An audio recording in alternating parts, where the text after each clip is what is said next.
Hi, it's Deb Timmerman and Barb Fletcher here for our bi-weekly live.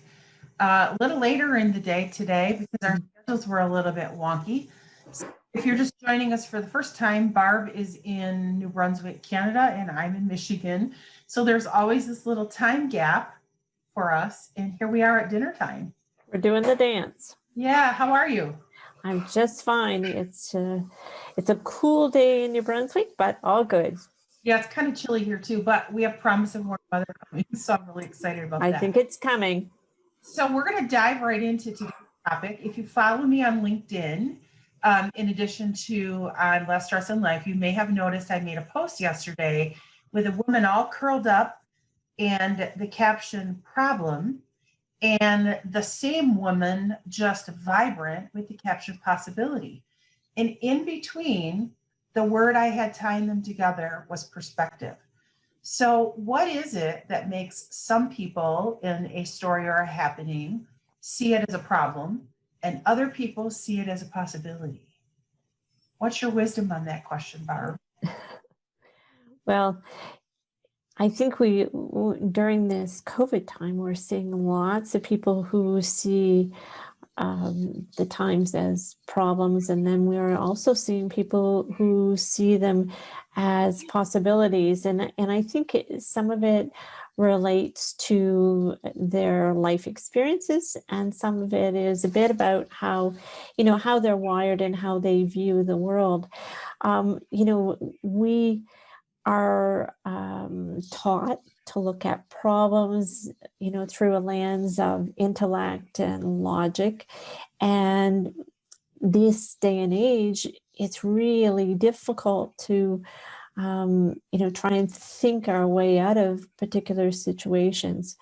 And so the people who often are thriving are people who've changed their perspective, changed the lens, and moved perhaps into something that's consistent with their heart values. Maybe, they're tapping into their intuition and relying on that to actually create possibilities in their life. So it's, neither person is good or bad. Often it is just people haven't experienced or understood that there is that ability for you to change your perspective, to change the lens and see what's happening. I 2 years ago, I had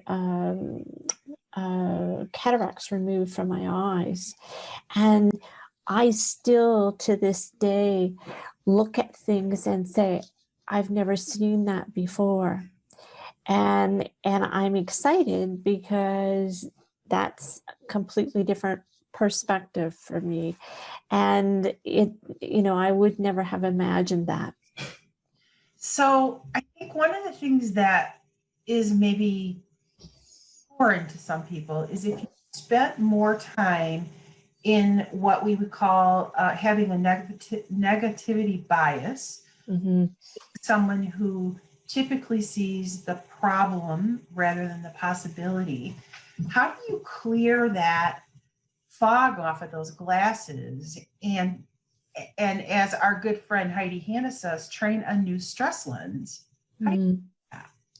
Yeah, so the first step, of course, is just quieting what's happening in the nervous system and becoming aware, because until we're aware of those emotions and those feelings, we're not in any position to make any adjustments. So awareness is just so big. Yeah, I would agree. And even when you're practicing every day, there are times when I feel a big emotion around something. And even though I practice these tools all day, I teach them, I still have these big feelings around particular things that trigger me. And I have to be aware of that, or else the train kind of derails. And instead of being able to stay in that place of cool and calm and be connected to my heart, my intellect tries to outwit me.